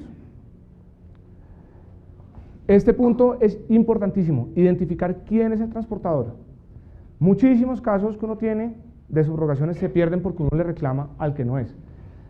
Puede ser responsable el transportador contractual, el efectivo, dentro del transporte sucesivo, todos los que participan, si es unimodal, pues dentro del mismo régimen, si es combinado dentro del régimen de responsabilidad de cada uno. Dentro del transporte multimodal puede ser el transportador, el operador de transporte multimodal, el propietario del vehículo, el comisionista de transporte que responde como transportador, el agente de carga, el agente marítimo que en Colombia responde solidariamente con el transportador marítimo. Y por último, ya como para terminar de complicar la cosa, si ustedes revisan los documentos de transporte, en muchísimos casos el documento de transporte está firmado por una persona que actúa solo como agente, pero en el reverso del documento, que uno casi nunca lo ve, hay una clausulita que se llama el IOC clause, donde me va a decir quién es el verdadero transportador. Entonces, si yo no identifico quién es el transportador y no le reclamo al que es, pues muy probablemente voy a perder mi caso. Finalmente, hay que establecer si la mercancía sí se dañó durante el transporte o si venía dañada, si el que la entregó dañada fue el vendedor. Y yo tengo muchas cosas más que quisiera decirles, pero definitivamente no voy a seguir. Esos son los puntos con los que yo creo que tendríamos que terminar. Entonces, pues, muchísimas gracias por la atención, por la paciencia y pues cualquier duda estoy a sus órdenes. Muchas gracias, doctor Mauricio.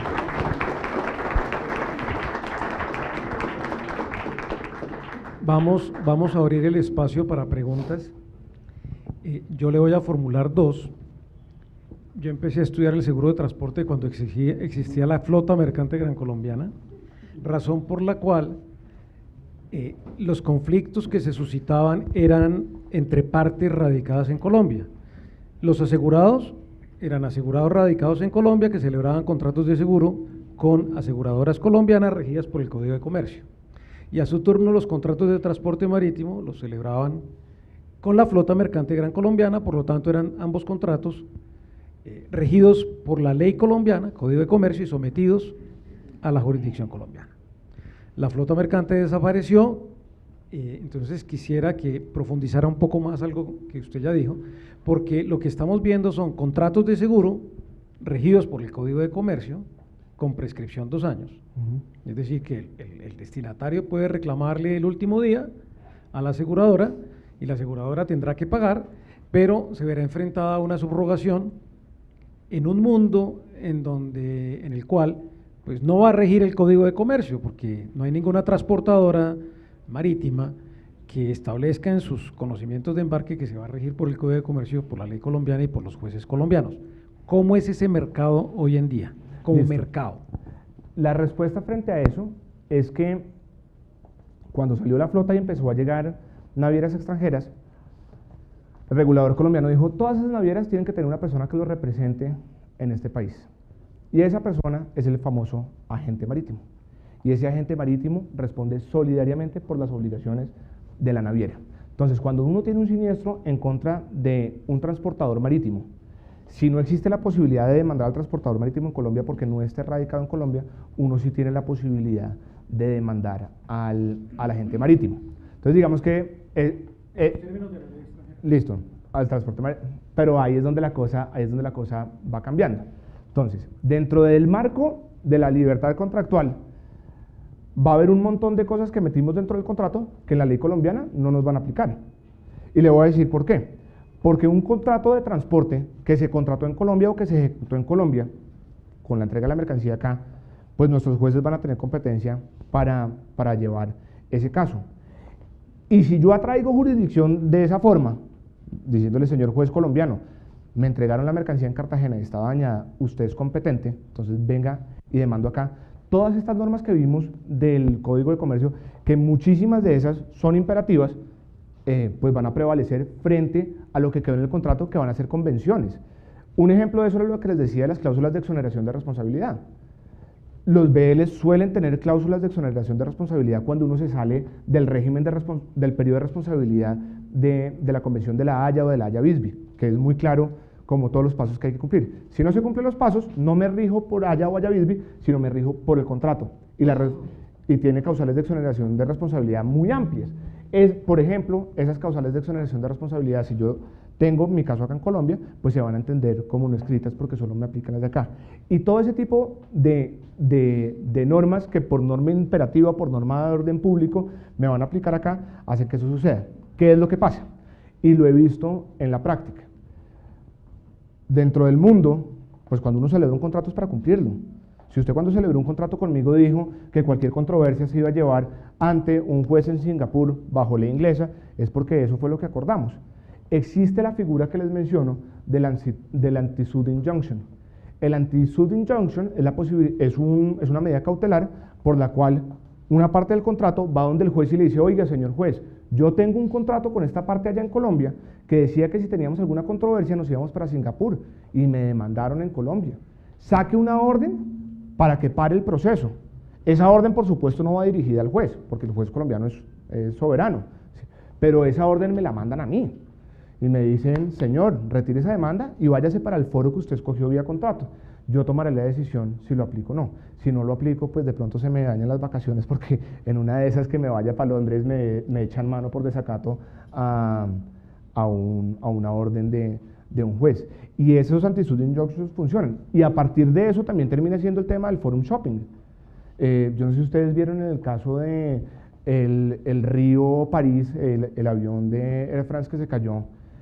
No sé si estoy diciéndome bobadas, pero creo que no había gente de Estados Unidos y hay gran parte de los casos que se están llevando en Estados Unidos porque la gente estaba buscando un foro donde hubiera perjuicios, se me fue la paloma, daños punitivos, ¿sí? Y es lo mismo que se hace con esto. Aquí con los casos chiquitos, cuando uno lleva el caso a un juez colombiano, un caso chiquito no hay problema. Cuando los casos empiezan a poner grandes, es que estos problemas más sofisticados salen a la luz. La segunda pregunta tiene que ver con el transporte multimodal. En teoría y en abstracto, el deber ser del transporte multimodal es que hay un solo transportador punto a punto independientemente de los modos, el cual responde por las pérdidas independientemente de en cuál trayecto se presentaron. Lo que ocurre en la práctica es que hay empresas que actúan como agentes intermediarios, dando la apariencia de un transporte multimodal, pero no tomando parte, no siendo parte responsable en el contrato. ¿Eso qué lectura tiene a la luz de las normas internas y de las normas internacionales? Pues frente al transporte multimodal, el tema es, pues no lo voy a decir que sea claro, pero es más o menos claro en la medida que las características que tiene que tener el operador de transporte multimodal tiene que estar habilitado, o sea, tiene que cumplir con un marco regulatorio mucho más importante para poder actuar como operador de transporte multimodal. Ese escenario que usted presenta se complica muchísimo más cuando estamos en un caso donde hay agentes de carga. Hay una figura ahí que es medio grisácea y son todos estos intermediarios de transporte, porque la definición de estos, creo que uno solo la encuentra, mención de estos uno solo lo encuentra en el Estatuto Aduanero, ¿no es cierto? Y las disposiciones frente a su responsabilidad han sido jurisprudenciales. Entonces, ¿qué es lo que pasa? Que estos señores se presentan, dan apariencia como si fueran transportadores, como si fueran ellos los que están contratando todo el transporte, pero a la hora de responder resulta con que eran simplemente intermediarios.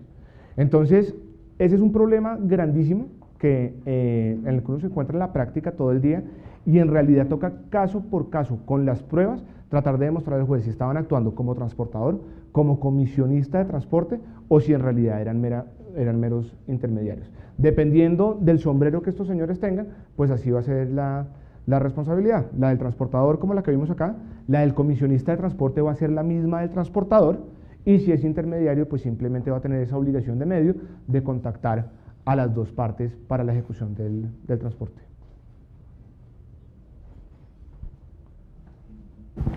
Preguntas del público.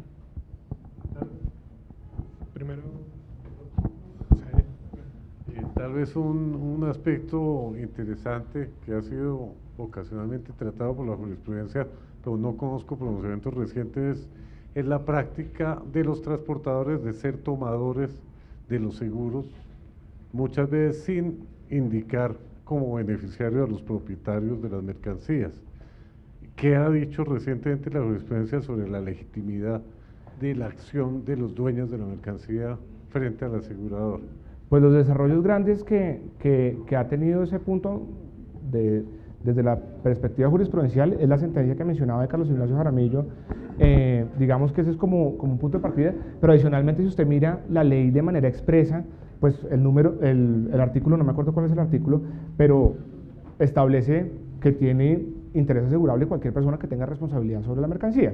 Entonces lo que termina pasando en la práctica es un tema de casi que aseguramiento por cuenta o no. Si toman el seguro, pues por cuenta propia se entenderá que lo que están asegurando es su responsabilidad frente al transportador, frente al generador de carga, mientras que si lo que están es tomando un seguro por cuenta, pues tendrían que indicarlo para que así funcione. Mauricio, primero muchas gracias a la conferencia, creo que ha sido un éxito. Yo quisiera hacerle como segundo punto una pregunta que es un poco más de economía, a raíz de unas cifras que vi en el Congreso de Alsum, en Perú, en el que básicamente analizaban no solamente el negocio marítimo en Latinoamérica, sino también pues al lado del negocio marítimo, el negocio de los seguros marítimos, que digamos tiene la ventaja del tema del seguro marítimo, que pues es un contrato completamente internacional. Usted puede adquirir el seguro en Nicaragua, así el barco esté en Perú, ¿cierto?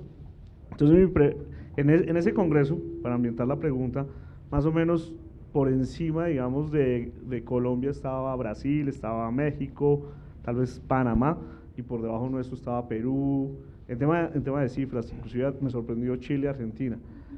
Mi pregunta es si,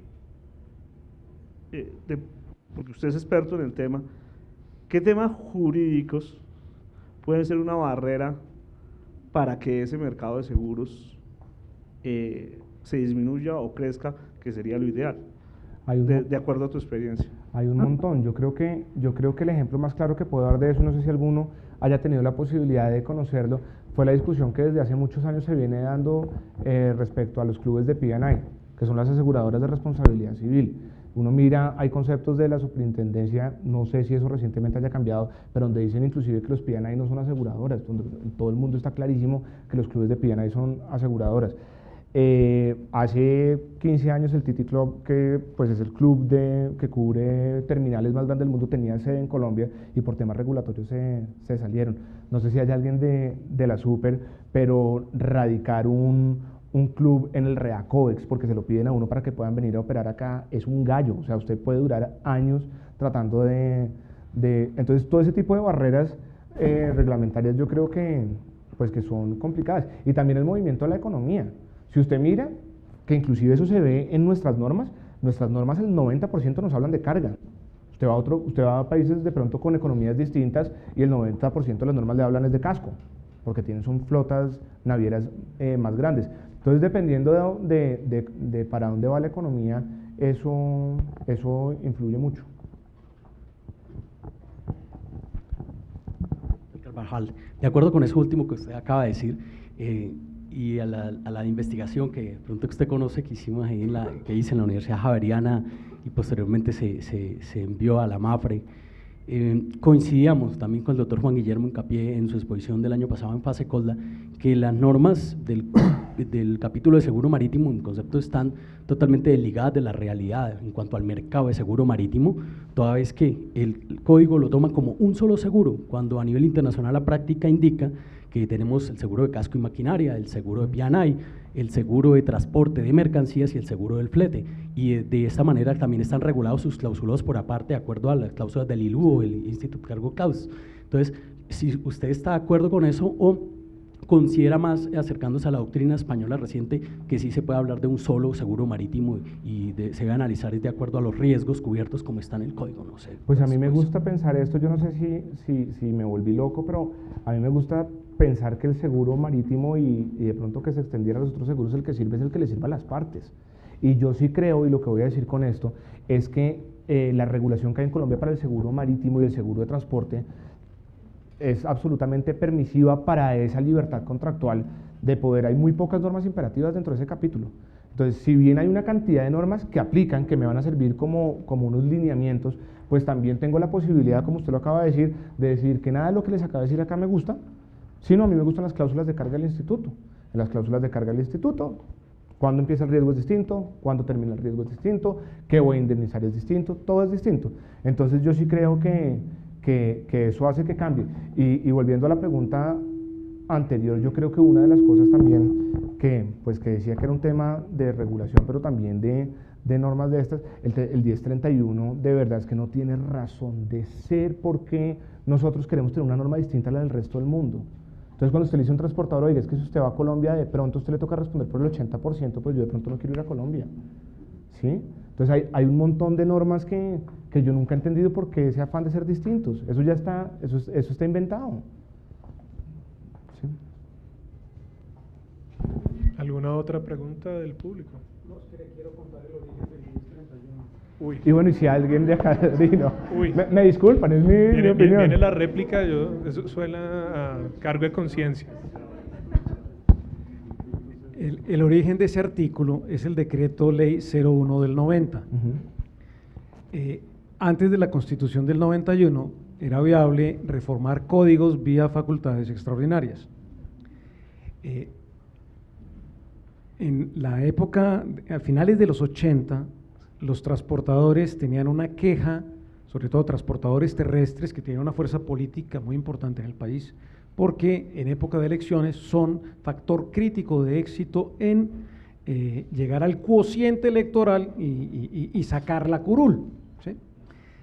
Entonces lograron, la bancada que apoyaba a los transportadores, lograron unas facultades extraordinarias. En esa época existía un instituto que se llamaba el INTRA, y en el INTRA se constituyó la comisión redactora del decreto ley 01 del 90, en la cual participaban transportadores, usuarios de carga, estaba el CUTMA, estaba la ANDI y estaban los aseguradores. Yo era el delegado de parte de los aseguradores de Fasecolda en esa discusión, en donde salió por primera vez la figura de la causa extraña. Si ustedes se dan cuenta, no hay ninguna ley anterior en la cual se hable de causa extraña. Todas las leyes anteriores hablaban de caso fortuito y fuerza mayor, pero aquí se incorporó esa figura de causa extraña. Los transportadores creyeron que la piratería terrestre automáticamente iba a ser causa extraña, pero resulta que no, porque vino a ser reiterada después la posición según la cual la piratería en sí misma no es caso fortuito ni fuerza mayor, porque estos requieren que sea realmente imprevisible e irresistible. Lo cierto es que ese artículo fue fruto de una negociación en la mesa entre sectores que tenían intereses contrapuestos. En el pasado, antes del decreto 01 del 90, no había una obligación de declarar el valor. El remitente no tenía ninguna obligación. Y en caso de que se perdiera la mercancía, el transportador respondía por el 100%. Y obviamente, pues el transportador decía, pero ¿cómo voy a responder por el 100% si no me declararon el valor? Que me declaren el valor y yo respondo por el valor. Pero obviamente los generadores de carga y los aseguradores, pues tenían el interés de que si no había declaración de valor, si existiese por lo menos un mecanismo residual que cuantificara el valor de la responsabilidad. De suerte que ese 80% es fruto de una negociación un poco de tire y afloje entre los distintos sectores que estaban sentados en esa norma. Ahí no hay ningún estudio técnico, no hay ninguna referencia al derecho comparado, ¿sí? No consultamos a los extraterrestres, a nadie. Simplemente es la negociación polaca que se dio en una mesa. Gracias, doctor Juan. Me está empezando a gustar más el 1031. Pregunta Carvajal, en derecho comparado, ¿cuál es la solución a esta problemática del valor no declarado? La solución usted la encuentra en las convenciones internacionales, que voy a ir un poquito más para atrás. Si ustedes miran, por ejemplo, el sistema de Varsovia, casi todos los cambios que hay en los protocolos internacionales es porque la moneda en la que se determinaba el valor de la limitación se iba quedando sin peso. Entonces lo que hicieron, y las convenciones internacionales modernas lo tienen, es que se establecen los límites en DEX, en derechos especiales de giro. Entonces, cuando usted me declara a mí el valor de la mercancía, yo le cobro flete por el valor de la mercancía, tomo seguro por el valor de la mercancía, le respondo por el valor de la mercancía. Cuando usted a mí no me declara, yo le respondo a usted solo por peso y medida o por bultos. Y estas convenciones tienen unos montos por los bultos, entonces me dicen 6.6 derechos especiales de giro por kilo. Entonces uno ahí va sacando los montos y pues se tiene un valor que está más o menos actualizado y que corresponde a la responsabilidad que en realidad tiene el transportador cuando le cobran un flete muy chiquito por no haber declarado la mercancía. ¿Alguna otra pregunta del público? Doctor Mauricio, muchísimas gracias. Damos por concluida la sesión del día de hoy. Le agradecemos también la presencia a nuestros colegas de las ciudades de Manizales, Pereira y Cartagena. Esta ha sido la primera tertulia Coldece que se hace con transmisión en streaming en vivo a otros capítulos de la asociación. Muchísimas gracias, doctor Mauricio, pionero en el tema. No, muchas gracias. Bueno, sí, por favor prosigan a la parte de atrás del salón donde tenemos un refrigerio prenavideño. No hay buñuelos y natillas hoy, solo empanadas y palitos de queso. Mil gracias por su presencia. Gracias.